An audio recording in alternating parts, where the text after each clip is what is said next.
Welcome back to our podcast. I'm Lily and I'm Lexi.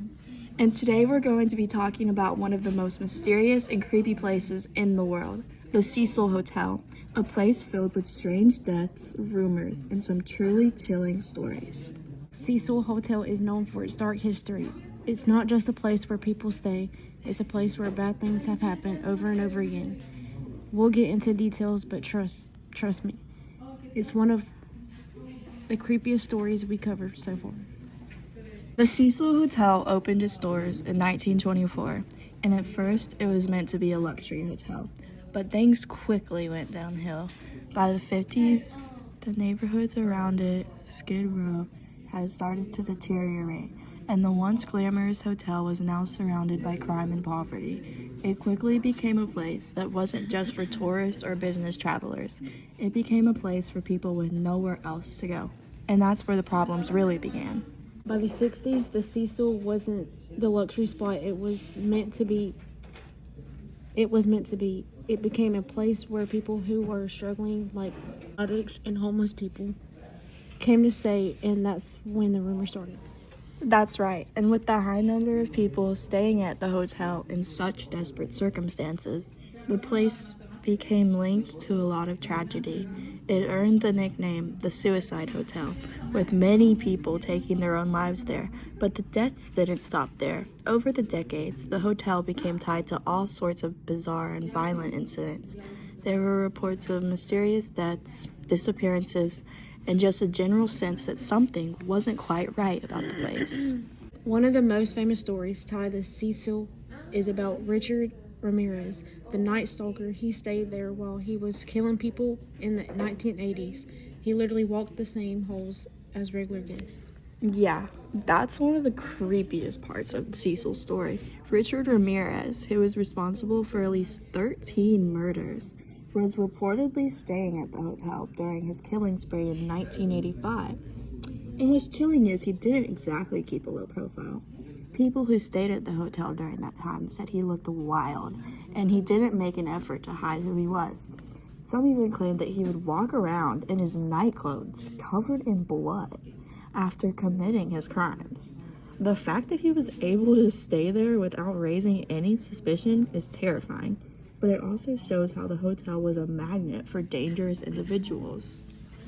It's insane to think he was in the same hotel as regular guests while he was killing people. But the case that really made it the Cecil Hotel famous is the death of Elisa Lam in 2013.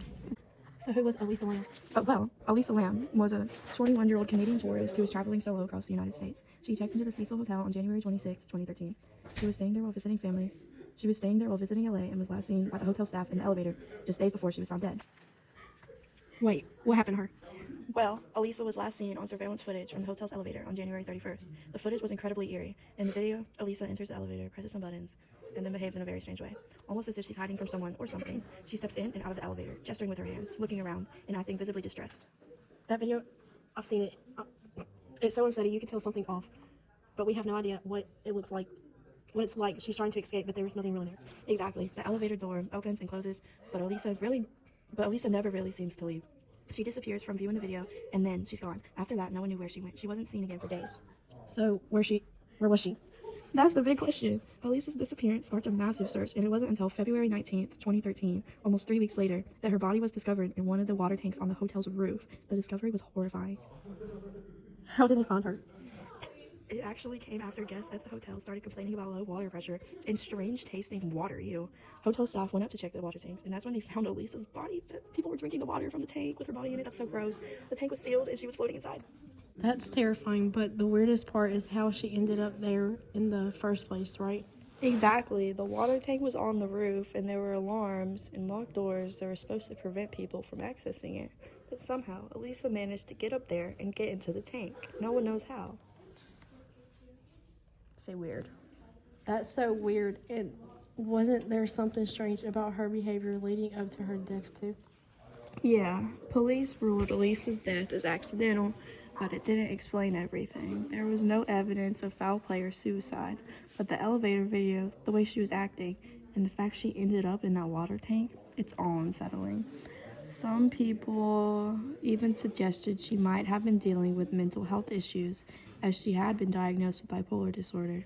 She had been on medication for it, and some believed her symptoms could have contributed to her behavior. But does that explain the strange elevator video? It still doesn't make sense. No, it doesn't, and that's where things get weird. People started pointing out that the Cecil Hotel had a long history of unusual and tragic events. There are many reports of suicides and murders, and even the hotel being linked to the notorious serial killer Richard Ramirez. It's like the hotel had a dark energy surrounding it, and Elisa's death seemed to fit into that pattern. So people are saying the hotel itself might be haunted or cursed. Why do you have like Cash App or something open right now? Who are you sending money to? I swear you're part of some cartel. Like, you're so mysterious. I don't even know. I was just going with it. Wait, did you just say the line? Yes. It's one theory. Some think Elisa's death was linked to the hotel's grim past, almost like something supernatural was involved. Others believe it was a simply tragic accident mixed with mental health struggles. There's just so much uncertainty around this case. And the fact that the video was so creepy doesn't help, right? People keep coming up with their own theories about what happened to Elisa, but we'll never know for sure. That's the tragic part. No one will ever know the truth. Elisa Lam's case remains one of the most puzzling and eerie unsolved mysteries in true crime. Was it a series of strange coincidences, or is there something darker at play? It's hard to say, but one thing for sure. But one thing's for sure, her death left a lasting mark on the Cecil Hotel. Cecil Hotel, and it continues to haunt people to this day. Yes. Eliza's story reminds us that sometimes the answers we're searching for are buried in darkness, and no matter how hard we try, we may truly never understand what happened. It's such a sad and Just say it's such a sad case. it's such a sad case. I hope one day we get more clarity about what happened to Elisa Lam.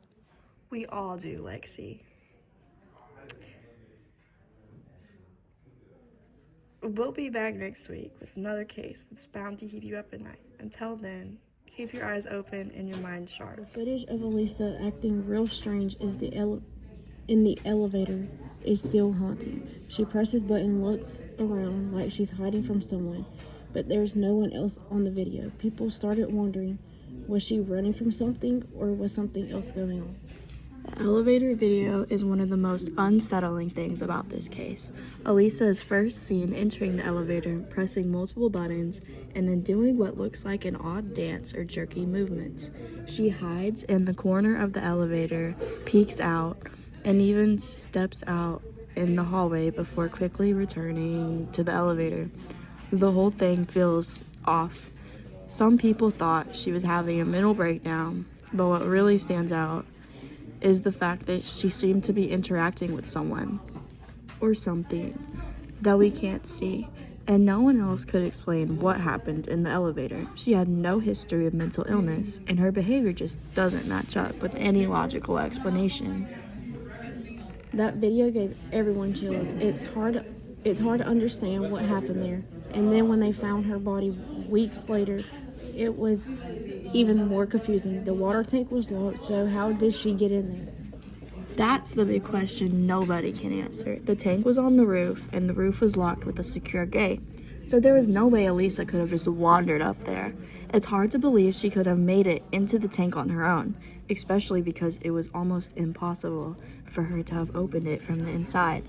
The hotel staff reported that there is no sign of foul play, but no one could explain how she ended up there. Some believe she was murdered. Others think she somehow climbed into the tank herself, but we'll probably never know for sure. Hotel closed in 2017 for renovations. It's set to reopen as a boutique hotel even with the changes. I don't think the past will ever leave it behind. I agree. The Cecil Hotel is more than just a building. It's a part of a larger story, one filled with death, crime, and mystery.